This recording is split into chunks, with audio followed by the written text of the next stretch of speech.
Romo chased down from behind. And Romo is slow to get up. That is a devastating sight for a Dallas Cowboy fan. Prescott at quarterback. Prescott in the pocket, over the middle. It's the Cowboy touchdown. It's been the talk of the preseason, rolls like that. One of the reasons why. Prescott runs up out of the block to the goal line. It's a touchdown. Throw a deep corner over the shoulder. Prescott throws a deep fade into the end zone. Touchdown Dallas. The Cowboys are going to equal the franchise record for wins in a season. Prescott throws deep down the sideline. There's Dez, and there's the end zone, and throw up the X. A lot more confidence, a lot more knowledge in what I'm doing. I'm just going out there and trying to give all these guys on offense a chance with the ball.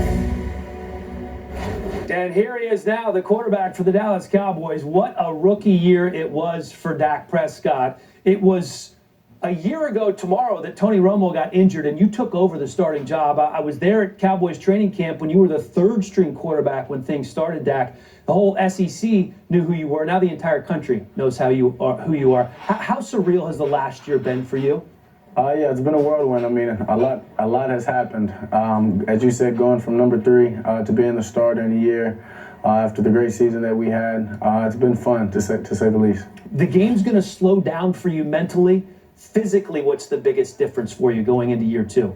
Yeah, they're making sure I'm continuing to get better, making sure my feet are getting faster, making sure my arm is staying tight, and making sure I'm strengthening it so I can make all the throws on the field. So it was very important for me to get in the weight room, do all the things that I did this offseason, just so I can continue to prove. I mean, this league it's tough. It's tough to make it, and it's tough to continue to play at a high level. So I know the importance that the weight room has on that. I don't know if you're like Dez and you keep it locked on NFL Network all the time, but if you've watched recently, you've probably heard some of our analysts say that you're going to have to do more with your feet this year in the absence of Zeke over those first 6 games if that suspension is upheld. Would you agree with that? Not necessarily. We've got a great offensive line and great running backs, a lot as Darren McFadden, Alfred Morris, and some other guys that can come in and carry that load. So, I mean, if it requires me to do that, I'm willing to do that and I'll be ready. But for me, it's just to execute the plays that Coach Linehan and the offense gives us, and the looks that the defense gives us, and just make the most out of it. But I know that offensive line and that running game is going to be strong regardless. Do you anticipate leaning on both of those guys? Is it going to be running back by committee, or is McFadden or Morris going to be the lead back until Zeke gets back? I'm not really sure. I know the offensive line is going to do its job and open up holes no matter who it is. And we've got the pass game to go with it. So we're not really worried about it. As I said before, there's no panic here in Dallas. We're just ready to get going and excited just to be out there with whoever it is that we've got. Much has been made about the suspensions, and it's not just Zeke, but some of the other guys who have been suspended over the past couple of years on the defensive side of the ball. I'm wondering who the voice of reason is in the locker room. Who's the big brother figure? I mean, this is a team that has great veterans, Jason Witten, Sean Lee. So I'd say those guys. But, I mean, we're all grown men here. We all know what we've done. We all know what we have to do. So for the most part, it's taking accountability of yourself. And then if you need to, we've got those vets, as I said, as Sean and Jason to look up to and to ask. And then some of us have been in those positions before to help each other out. So I think it's important that we just stick together and lean on each other. You played for the first time in the preseason last week. You looked great. You had that touchdown pass to Dez. Preseason game number 3 is where the starters play the most. This is going to be your last action of the preseason. How much do you anticipate being on the field against Oakland? Yeah, at least the first half. I want to go in there and get in a good rhythm, get in a groove with the offensive line, get some good conditioning going, and playing a real game. So I hope to get out there and play the first half, and maybe a little into the second. But I'll leave that up to Coach Garrett and the guys that make that decision. I'll be ready to go for how much of the time. And I'm sure you're already looking forward to the regular season opener against the Giants, just 17 days away now. Did you see the hit that Odell took? No, I didn't. He took a hard shot to the legs.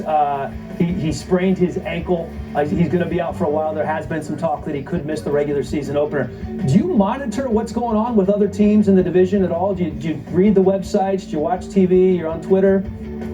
No, not so much. I mean, yeah, I watch TV here and there. Of course, social media here and there as well. But I don't really put too much thought or if this guy's going to play or if this guy's going to come back around the league or in this division. For me, it's just about focusing on what we have here with the Dallas Cowboys and how we can continue to get better with what we've got. I want you to answer this question maybe for some people who are thinking about drafting you in fantasy. Your numbers last year were off the charts. There are only 2 quarterbacks that had better passer ratings than you did, and they both played in the Super Bowl, and Tom Brady and Matt Ryan. You only had 4 picks the entire year. Is it possible you could become a better quarterback in year 2, but the numbers might not be quite as good? I'm not a numbers guy, so I don't pay attention to the numbers or how many fantasy points I've gotten. But I definitely plan on being a better quarterback than I was last year, taking care of the ball even more than what I did last year, and just continuing to do whatever I can to help this team. If it requires to over 300 yards or hand the ball off or whatever it is. But I'm definitely going out there to execute to be a better quarterback. Dak, finally, before we let you go, help us understand what you're doing with DIRECTV.